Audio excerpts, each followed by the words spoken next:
J'avoue que là, je me suis senti obligé de reprendre mes écrits.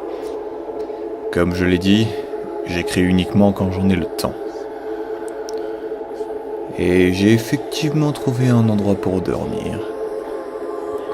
Sur le chemin par lequel je remontais l'amont du ruisseau, j'ai été interrompu.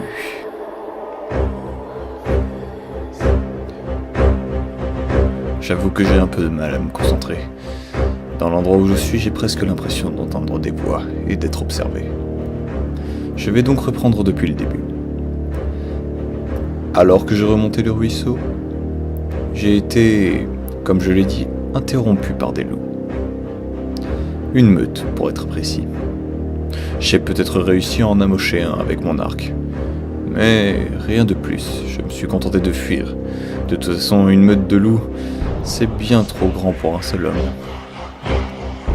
Quoi qu'il en soit, il m'avait l'air comme excité, féroce. Je les ai vus d'assez loin et ils me paraissaient presque étranges. Ils m'ont fait froid dans le dos. Un regard qu'on n'oublie pas. Le regard des loups est peut-être magnifique, mais il n'en est pas à transcender un homme. C'est là que je me demande si j'ai vraiment croisé des loups. J'ai peut-être croisé une toute autre sorte de créature. Quoi qu'il en soit, me voilà dans un château. Une ruine, pour être précis.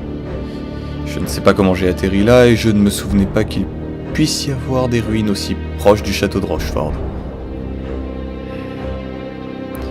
Mais j'y suis maintenant.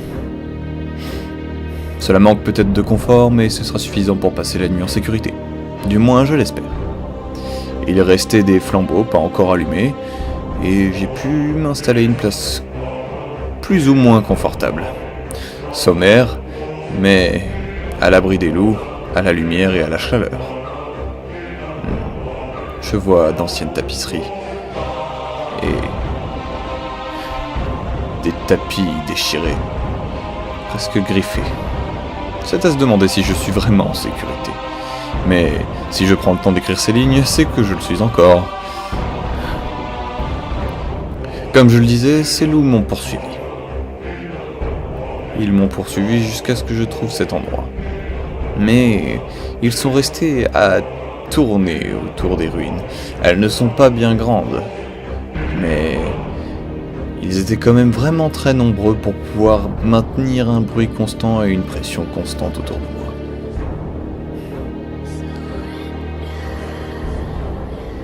Je les entends même encore.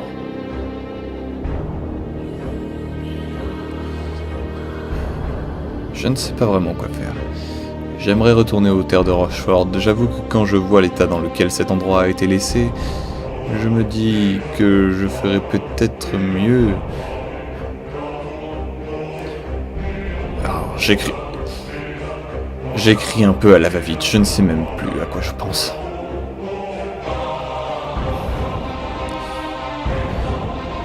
J'ai l'impression de les entendre toquer à la porte. Enfin, toquer, c'est une façon de parler, évidemment. Mais je reste les yeux rivés là-dessus. Sur la porte, j'entends. Sur les ombres qui bougent. Sur les meurtrières depuis lesquelles ils peuvent sûrement voir la lumière de mes flambeaux.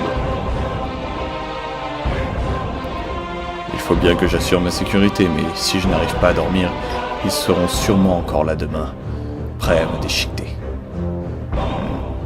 Il faut que je trouve une autre sortie. Je vais aller voir ce qu'il y a au fond de ces ruines. Ils ne peuvent de toute façon pas rentrer dans la cour. Je vais voir s'il y a quelque chose à explorer.